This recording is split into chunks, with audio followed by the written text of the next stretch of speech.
We are back, and this is the Spawn on Me podcast. I'm your host, Kahlief Adams, rocking with you from here in the far reaches of Chicago. We have lots of cool things that are coming up and things that we will definitely want to share with you all here in the show and in many forms and formats for what we got going for all of you.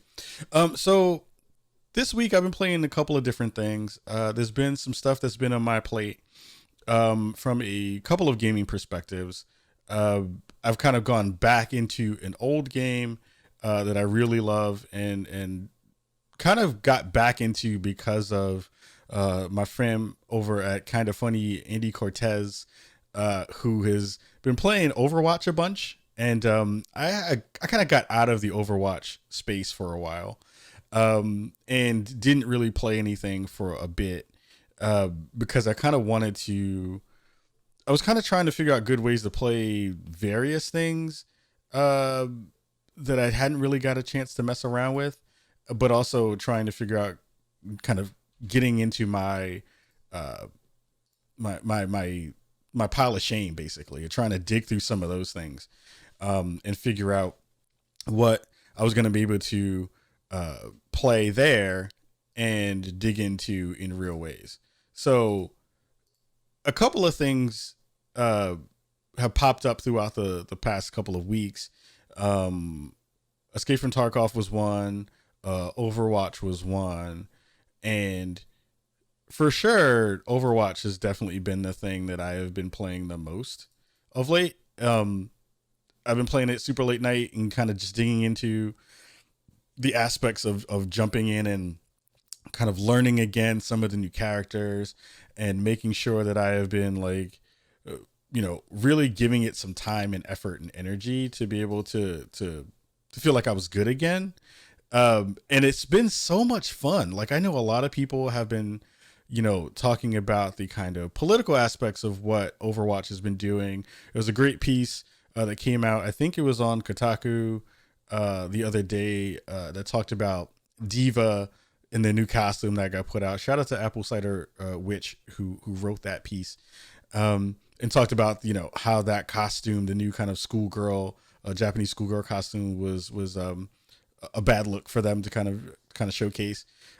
Great conversation within that, but I've been really digging it. It's been so much fun to go back into a game that feels and fuels my competitive need. That has always been good. Like, I miss the parts of being able to play a game and feel like I want to win in a way, and also have good teammates and play and communicate and feel smart about when you do something that's tactical or when you've done something that showcases not only the skill of yourself, but of the skill of your other teammates and the skill of the characters that you play. I mean, I'm a huge fighting game fan, so it's like my play with Mortal Kombat is something that I consistently do. But that's a one-on-one thing. That's like, if you mess up, then that's on you to mess up. And if you're not really playing well, you can compensate by having good teammates and having good people who play with you, who are knowledgeable about not only the tactics and the meta of the game, but also really knowledgeable about their own characters and what they do well and the synergies that play along within those spaces. So those things are really fun to be able to get into and to play and to understand how those things work. But it's been so much fun. Like, I've been rocking. It's been dope to play with Andy, who's really good at playing as well. It's been nice to find new people to play with again, which has been weird because that's the thing that you don't get anymore, or it doesn't feel like it, unless you're specifically going out and asking for people to be able to do that stuff. It's hard to find good ways to play with fun people who know what the hell they're doing. That part just sucks. Like, playing with folks who aren't good, it's okay, but when you can play with folks who are like phenomenal or at least are competent, then it changes the way you play in actual real fundamental ways, and that's great. I love doing that. That always feels good. And Overwatch is always a thing that I've really just like wanted to get better at. It's nuts when you go into and play with characters who you're not good with, and you see just how fantastic people are who have like mastered those characters. I remember playing somebody who was rocking with a Hanzo, and they were just like murking people. They were just killing people left and right with arrows. And especially because now there's crossplay, you can absolutely tell when you are playing with people on console versus when you're playing with people who are playing just on PC. Somebody last night did some bugged out flick shot and just murdered like 5 people. And it was one of those things where we were just like, oh, okay, I just got to give it up to God or give it up to whatever you believe in and just be like, yeah, I got to take that L and put that L on my forehead and just keep it moving because they're just too good. But it also gives me the ability to think about playing more on PC. So one of the things that I've been trying to do of late is learn how to play on mouse and keyboard. I was raised on a controller. I've always had a controller. I really didn't get into PC gaming much later in my life because I just didn't have money to buy a PC.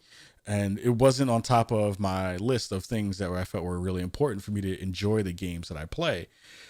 But now I'm learning really slowly and really badly how to try to play on mouse and keyboard. And it is a struggle. It is a struggle and a half to be able to learn how to play on mouse and keyboard because I'm just not good at it. And it sucks not being good at a thing.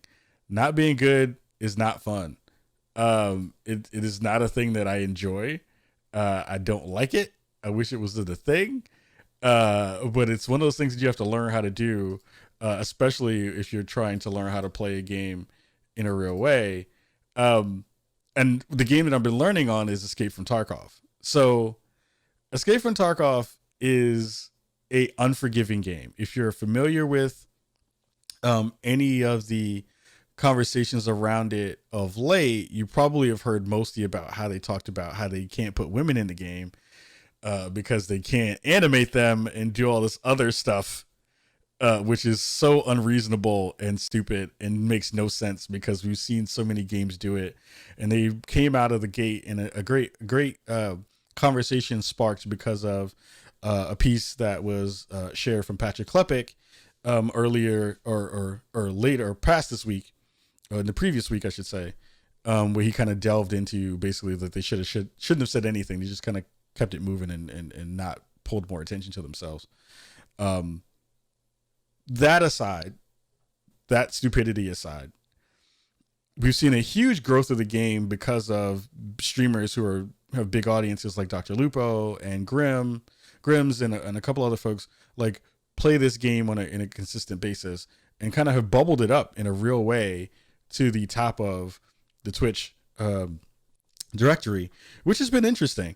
It's been something that, you know, games like this that are kind of survival hoarder games, because it's a hoarder game more than anything else. Like, yes, there are skills to it. There are lots of tactics that go along with it.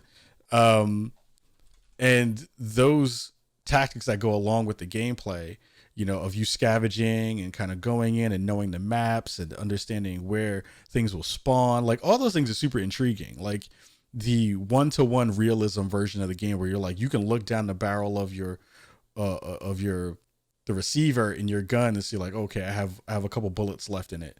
Or if I dump a whole clip of ammo into a person, I need to go get that clip back off the ground so I can put it back into my inventory so I can fill it back up with bullets later on when I leave the map if I've survived it. That roguelike parts of the game where basically if you die, you lose all your stuff, except for if you put them in specific parts on your body. Like those things are really interesting. You know, survival mechanics of, you know, you got shot in the leg and now you have to maintain that leg until you get to an escape point. All those things are really dope and really difficult if you don't know how to use a mouse and keyboard to manage all those things. So I'm doing this on hard mode for sure. And I don't know if I'm enjoying it because of my lack of ability or if it's just because that game is so demanding in what it asks of the player to be able to do in real ways. I'm thinking about and trying to figure out other games that I should be playing to learn mouse and keyboard. So anybody in Chicago, please let me know what you think about that. What games, you know, you learned to play mouse and keyboard. Now, mind you, when I learned how to type back in the 40s, no, I'm just playing. back when I was a super young person, I learned through playing video games that were very simple, and they weren't even games. They were basically teaching you how to type. But I want to learn how to play on mouse and keyboard, and I would love to be able to have some games that aren't amazingly frustrating to learn. But it would be really cool to feel like I'm not an idiot while I'm doing some of that stuff. So if there are games that you can think of that play into that, please let me know. I think it would be really dope. Stuff that you feel would be fun and also interesting, and get you into that space where your eye-hand coordination, all those things kind of really come into play, while also kind of teaching you how to use those other fingers that you don't really use. Cause like, it's hard to, when you're WASDing, your WASD to maneuver your person around, like that's easy after a while. Like that gets fairly simple. But when you're starting to have to reach for other keys, like number keys and all that other stuff, and sure, you can macro some of that stuff and you can put some of those things on your mouse. It's all daunting in a way that is not necessarily fun. But it is the barrier to entry to getting into playing in a keyboard and mouse in a real way. So I'm excited for that prospect. I'm trying to figure it out, and it's difficult as hell to be able to get there. But that's what I'm hoping for in the next year or so, to be able to do some of that stuff. We had a really dope question from the Cinephile guy in the chat this week, and he says, "What are some of my most anticipated games in 2020?" I'm looking forward to lots of different things. I'm looking forward to, of course, Cyberpunk 2077 is high on my list. Watchdog Legions, which is supposed to be coming out this year, I'm really excited for. What else is dropping? Dreams coming out of quote unquote beta. I'm going to be talking about something in reference to Dreams on Some More Thoughts this week. Because if you've seen the conversation around, or the making of their English breakfast, there's a part of that conversation I want to talk about over there as well. But there's a lot of stuff coming out, like DLC stuff for MLK 11. That's funny. For MK11, stuff like that that's supposed to be dropping is going to be really dope.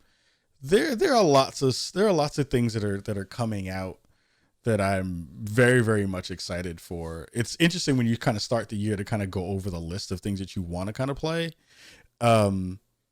It always runs into each other like throughout the year. Like Tunic is a game that's supposed to be coming out soon. I want that game a whole bunch. Like that game is going to be fire whenever it drops. I want to see what games are just going to look like on next gen consoles. Like if Halo is dropping, like they say, Halo Infinite is dropping, like they say, in conjunction with the launch of the system, like hell yeah, I'm jumping into Halo again. Like that game is going to be fire, and it's going to be really dope. So there's a lot of stuff that's going to be kind of coming into the space that I'm hyped for. It's just a matter of like if it drops and when it drops, and how cool is it going to wind up being when it does drop. So there's a lot of things kind of in the pipeline and then coming down the space in a real way that I'm hoping are going to be very, very cool when they do drop. Levester says in the chat as well, says, what about highlighting a dev and smaller games a month? She Dreams Elsewhere comes to mind. I'm definitely going to be talking to the cats who are making She Dreams Elsewhere this year. I have a huge list of guests that I want for 2020, and they are definitely on it. One of the things that we're going to be doing, and I'm happy that you said this, Levster, in terms of spotlighting either a dev or a thing that's happening within a month, we're going to be doing that in our newest segment that we have on Swonomi. That's going to be called Who's Invited and Who's Not Invited to the Cookout.